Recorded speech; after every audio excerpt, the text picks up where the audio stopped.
Hi friends, আশা করি তোমরা খুব ভালো আছো। আমিও খুব ভালো আছি। তবে এই সময় একটু মেঘ করে ঝিরঝির করে বৃষ্টি হচ্ছে, মনে হচ্ছে যেন বৃষ্টি হবে। একটু বৃষ্টিতেই যেন ওয়েদারটা অনেকটা যেন ঠান্ডা করে দিয়েছে।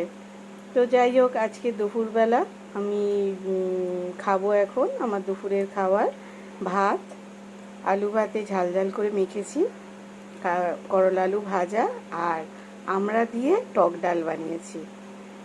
তো এটাই আজকে আমার দুপুরের খাবার। তোমরা কে কী খেলে আমাকে অবশ্যই কমেন্ট করে জানিও। আর আমার চ্যানেলকে ভালো লাগলে একটা লাইক করো, শেয়ার করো, সাবস্ক্রাইব করো।